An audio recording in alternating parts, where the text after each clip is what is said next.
They called it the Forgotten War, which it was. The Korean War. John Red Parkinson was 19, and the world was at peace when he enlisted in the Marines. 6 months later, the Korean War broke out. It shaped his life, giving him an enduring mission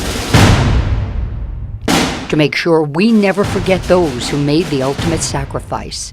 Even at 89, suffering kidney failure and bladder cancer, he's still in service. When you think back on your time in the military, what do you remember most? The whole thing. I think about that constantly. It was early November 1950 when Red's unit landed in Korea, part of the 1st Marine Division. Things were going so well, General Douglas MacArthur boasted fighting would be over by Thanksgiving. Truth is, Red was one of 6 men of the 96 in his platoon who'd be alive by that holiday. Stopped at Chosin Reservoir, outnumbered by Chinese soldiers, combat and cold were killers. 42 below with wind chill is what history says they suffered through. When the order to retreat came, they walked 78 miles to the safety of ships waiting for them at the port at Hungnam. It was a storied retreat, showing the grit of the Marines. We fought every inch of the way, over one mountain into another one. Along the way, his buddy, Bob Devens, was mortally wounded and died in Red's arms.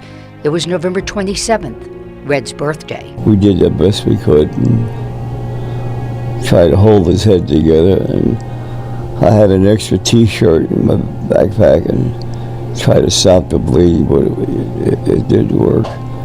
And that has bothered me year after year after year. Expecting recovery teams to bring Bob home, they pressed on. But it would be 6 years before Bob's body was found, still wrapped in the sleeping bag they'd left him in.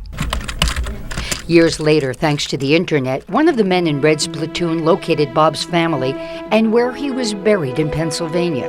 By then, Red, married with a family, was living in Steventown.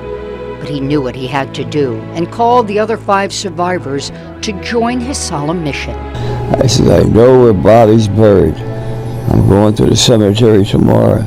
If you guys can get out here. They flew out, they drove out, they all came out. And that gave us closure. Red was decorated twice. He got the Bronze Star for taking out a Korean tank bearing down on a buddy of his. The Silver Star was awarded for saving his unit. Pinned down, Red spotted the mortar firing on them and told his lieutenant. First thing he says, well, you got a compass? Give me an azimuth. I said, I ain't got no compass. Just fire where I tell you. Eventually, Red was shipped home after being blown off a tank and suffering a severe facial injury. It's said there were no atheists in foxholes, and Red, at the urging of another Marine, found religion during the war. He joined the Gideons and has testified in 44 states. What do you want us all to always remember about you guys? The way we stuck together. Red's the only surviving member of his platoon. His health failing, he knows every conversation may be his last testimony.